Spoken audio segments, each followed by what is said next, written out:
என்னோடய பேர் சந்திரன். நாங்கள் பூர்வீகமே நீலகிரி தான். நீலகிரி ஈரோடில் 2 கிராமம். அதுக்கப்புறம் நாங்கள் அட்டப்பாடியில் சேர்ந்தோம். அப்படி எங்களுடைய ஆள்குறும்பர் சமுதாயம் வந்து குடியிருந்து வர்றோம். எங்களுடைய இந்த நாள் வந்து என்னென்னா, எங்களுடைய பாரம்பரியமாக வந்து ஓவியத்தை பார்த்தோன்னா, பாரம்பரிய ஓவியம் வந்து இப்போ பாறைகள்லேயும் எங்களுடைய குடியிருந்த இடத்துலையும் குடியிருந்த வீடுகளிலையும் இதில் எல்லாமே நாங்கள் வந்து அப்புறம் இந்த திருவிழா காலங்களிலையும் எங்களுடைய ஓவியங்களை வந்து நாங்கள் அப்பப்போ வரைஞ்சிட்டு இருந்தோம். இந்த நாள் வந்து என்னென்னா, எங்களுக்காக வந்து எங்களுடைய ஆள்குறும்பரோட சமுதாயத்தில் இன்றைக்கி நாங்கள் இத்தனை பேர் வந்து கிட்டத்தட்ட ஒரு 35-40 பேர் நாங்கள் இங்கே வந்திருக்கிறோம். இன்னியும் இந்த இதுக்கு வர்றதுக்கும் நிறைய பேர் வந்து ஆர்வமாக இருந்தாங்க. நிறைய பேர் இப்போ கூட என்னங்கிறாங்கன்னா, எங்களை வந்து நீங்கள் கூப்பிடலையே அப்படிங்கிறாங்கன்னா அப்படின்னு சொல்லி இருக்காங்க. ஏன்னா எங்களுடைய சமுதாயத்துக்கு வந்து ஒரு மிகப்பெரிய வந்து பத்மஸ்ரீ அவார்டு கிடைச்சது வந்து நம்ம கிருஷ்ணன் மச்சா கூட சேர்ந்ததுனால தான் எங்களுக்கு இந்த வாய்ப்பு கிடச்சி எங்களுக்காக வந்து எங்களுடைய ஆள்குறும்பர் சமுதாயத்தையே ஒரு இந்தியா லெவலில் எங்களுக்கு வெளிக்கொண்டு வந்தது இந்த எங்களுடைய ஆள்குறும்பர் பெயிண்டிங். அந்த நம்ம பத்மஸ்ரீ அவார்டு கிருஷ்ணன் மச்சா கிடைச்சது தான்.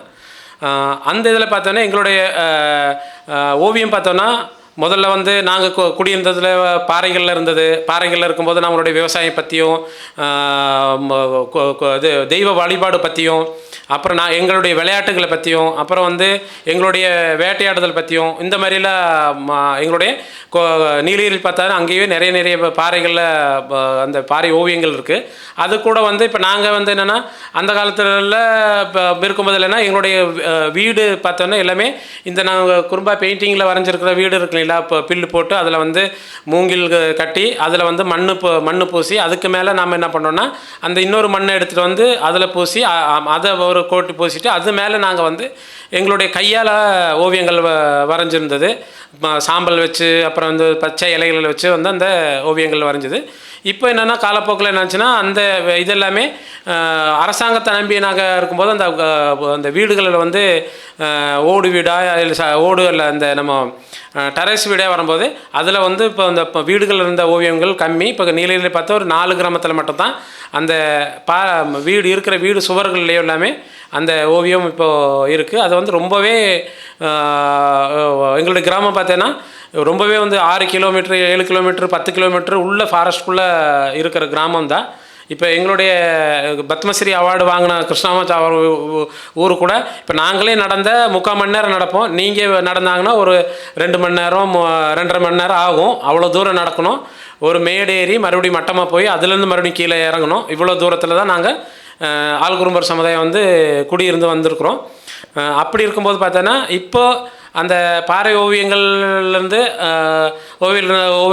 அதுக்கப்புறம் என்ன எங்களுடைய சின்ன வயசுலேருந்துன்னா அந்த அஜிலு பொட்டு நாங்கள் குத்திட்டு இருந்தது. அந்த அஜிலு கிடான்னு சொல்லியிருக்கோம். அஜிலு கிடா அதனுடைய நம்ம கறி அதுக்கப்புறம் சில வேறு இலைகளெல்லாம் வச்சு நாங்கள் வந்து எங்களுடைய பாட்டின்னு வேந்தியத்தேன்னு சொல்லி ஒரு பாட்டி இருந்தாங்க. அந்த பாட்டியெல்லாம் வச்சு பார்க்கும்போது அவங்க அஜில் வந்து நெத்தியில் நாங்கள் குத்துறது, கையில் நம்ம குத்துறது, இது மாதிரி எல்லாமே எங்கள் உடம்புகள்லேயும் வந்து எங்களுடைய ஓவியங்களை பற்றியும் குத்தியிருந்தோம். இப்போ அவங்களும் வந்து எல்லாம் இறந்துட்டாங்க. அது அவங்களுக்கு வந்து இந்த இயற்கையில் கிடைக்கிற இலை அந்த கறி இதில் வச்சு தான் அவங்க குத்திட்டு இருந்தாங்க. இப்போ கொஞ்சம் பேர் மட்டும் எங்களுடைய உடலில் வந்து அந்த ஓவியங்கள் இருக்குது.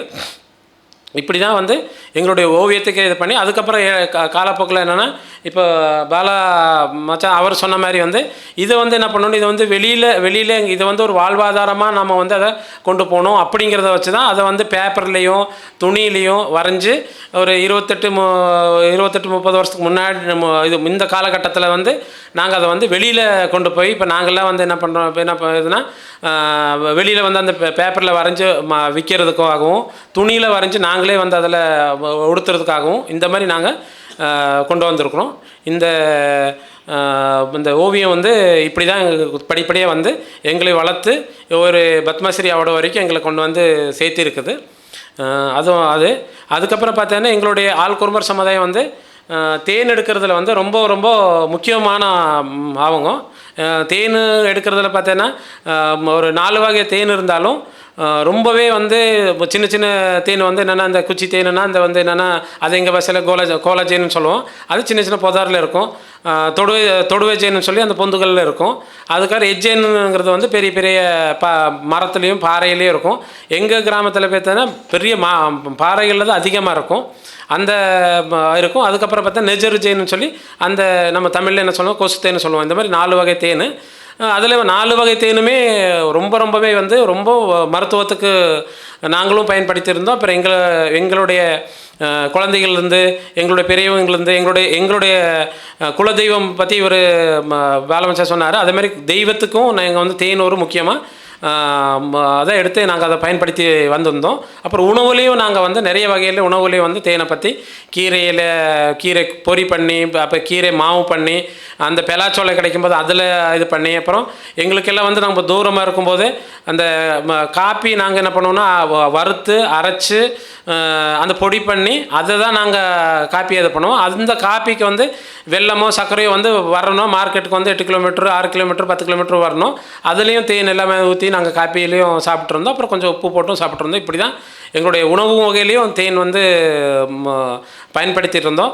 இப்போ பார்த்தீங்கன்னா தேனில் வந்து நாங்கள் வந்து இப்போ வெளியில் நீங்கள் பார்த்தா அந்த மால் கொடி இருக்கு இல்லைங்களா, அந்த மாதிரி மால் கொடி வந்து ஒரு 4-5 வகையான கொடி இருக்குது. அந்த கொடியில் வச்சு தான் நாங்கள் அந்த மால் பண்ணி அந்த தேன் எடுக்கிறதுக்கு எல்லாம் இது பண்ணுவோம். அந்த 4-5 வகை கொடின்னு பார்த்தோன்னா பிஸ்கொட்டி, நரலை, இது பெத்துன்னு சொல்லி பெரம்பலையே எடுக்கிறது, அப்புறம் வந்து காராச்சி கொடி இருக்குது, அப்புறம் சொரிய கொடின்னு சொல்லி இந்த மாதிரி வகையான கொடியிலேயே மணலி கொடி இதெல்லாம் சேர்த்து நாங்கள் எடுப்போம். அது கடையிலேருந்து நம்ம வந்து இந்த கொடிகளோ இது மாதிரி எல்லாமே நம்ம வந்து வாங்கி அதை அந்த இறங்குறதோ அதிலெல்லாம் எங்கள் மேலே எங்களுக்கு வந்து நம்பிக்கை இல்லை. ஏன்னா எங்களுக்கு அந்த காட்டில் கிடைக்கிற கொடிகள் வச்சு நாங்களே வந்து அந்த படி பண்ணி அந்த அது ஒவ்வொருத்துக்கும் ஒவ்வொன்று பேர் இருக்கும். அந்த படி பண்ணுறது வந்து மாலு கொடின்னு சொல்லுவோம். மாலு அதில் ஸ்டெப்பு வந்து மெட்டுன்னு சொல்கிறது. இந்த நூல் கொடி அதில் வந்து பறிகூடை தேன் எடுக்கிறதுக்கு வந்து பறிகூடைன்னு நம்ம சொல்லுவோம். இன்னொன்று வந்து தேனை வந்து தேன் கூட்டிலேருந்து விரட்டுறதுக்கு பார்த்தீங்கன்னா பெரிய அனல்லோ இந்த மாதிரி வந்து இப்போ நிறைய வந்து இப்போ தீ போடுற பழக்கம் பண்ணி தேனை வந்து துரத்துறது இல்லை. அதுக்காக நம்ம என்ன பண்ணோம்னா அந்த சில காஞ்ச குச்சிகளெல்லாம் வச்சு அது ஒரு கட்டிட்டு அதுக்கு மேலே வந்து இலைன்னா எல்லா இலைகளும் நாங்கள் கட்டுறதில்ல, ஒரு குறிப்பிட்ட இலையை மட்டும் நாங்கள் அதில் கட்டுவோம். அந்த இலையை கட்டி அதில் நெருப்பு வச்சு அந்த புகை மட்டும் தான் நம்ம வந்து அந்த தேனில் காட்டுறதா இருக்கும். அப்போ தேன் கூட்டிலேருந்து அந்த தேன் பூச்சிகள் வந்து விலகிரும். அதுக்கப்புறம் நாங்கள் தேனை வந்து சேகரம் பண்ணுவோம். சேகரம் பண்ணும்போதும் இப்போ நம்ம பார்த்தீங்கன்னா தேன் எடுக்கும்போது கையில் வந்து ஒரு ட்ரெஸ்ஸோ அல்லது வந்து நம்ம வந்து இறங்குறதுக்கோ தேன் எடுக்கிறது சூட்டோ அந்த மாதிரி எதுவுமே இல்லை. நாங்கள் இப்போ நார்மலாக இருக்கிற மாதிரி நாங்கள் போய் தேன் எடுத்துகிட்டு தான் வருவோம். இன்னொன்று என்னென்னா அந்த தேன் எடுக்கும்போதும் அந்த வனத்தில் இருக்கும்போது வனம் வந்து நமக்கு என்னென்னா ஃபாரஸ்ட் வந்து எரியக்கூடாது அப்படிங்கிறதுக்காக அந்த தேன் எடுத்ததுக்கப்புறம் இப்போ நாங்கள் வெளியில் பார்க்கும்போது அந்த ஒரு இலையை வச்சு நாங்கள் கட்டியிருப்போம். ஒரு உதயன்னு சொல்லுவோம், அதை சூட்டைன்னு சொல்லுவோம். அதை எடுத்து முடித்தோடனே அங்கே அதை அணைச்சி அதை வந்து அது பிரித்து விட்ருவோம். ஏன்னா ஒரு விறகு சமை மாதிரி கட்டி வச்சுருப்போம், அது பிரித்து விட்ருவோம். ஏன்னா அதை ஒன்றா சேர்ந்து இருக்கும்போது என்னென்னா அந்த காற்று வரும்போது அப்படியே இருந்து ஒரு அனல் இருந்தால் கூட அது பெருசாக நெருப்பு வந்து அது என்ன ஆகுதுன்னா ஃபாரஸ்ட்டை எரிஞ்சிடும். அப்போ ஃபாரஸ்ட் எரியும் போது என்னென்னா எங்களுக்கு வனத்தில் வந்து கீரைகள் இருந்து, கிழங்குகள் இருந்து, அப்புறம் வந்து தேன் இருந்து, அப்புறம் மருந்து வகைகள் இருந்து இதெல்லாமே அழிஞ்சிடும். அப்புறம் அதில் காட்டில் வாழ்கிற சின்ன சின்ன பூச்சிகள் இருந்து, வன விலங்குகள் இருந்து, பறவைகள் இருந்து எல்லாம் அழிவுங்கிறதுனால நாங்கள் அந்த வந்து பிரிச்சுட்டு சுற்றியில் என்ன பண்ணுவோம்னா அந்த மண்ணை அந்த சருகு இருக்கும் அதெல்லாம் விளக்கிட்டு அந்த மண்ணு மட்டும் நாங்கள் இது பண்ணிவிட்டு ரிட்டர்ன் வருவோம். அப்போ அது இது நெருப்பு வந்து அணைஞ்சிரும். இப்படி வந்து நாங்கள் வந்து ஃபாரஸ்ட் வனத்தையும் பாதுகாத்துட்டு எங்களுடைய தேனுக்காகவும் எடுத்துகிட்டு இப்படி தான் எங்களுடைய ஆளுக்குறும்பருடைய சமூகமும் இப்போவும் தொடர்ந்து வந்துட்டு தான் இருக்குது. அது ஒரு சீசனல் டைமில் நாங்கள் வந்து எடுப்புறோம். ஏப்ரல், மே, ஜூனில் பாதி வரைக்கும் தேன் எடுக்கிறதுக்கு இது பண்ணிகிட்ருக்கோம். இப்படி தான் எங்களுடைய சமுதாயம் போயிட்டுருக்கு.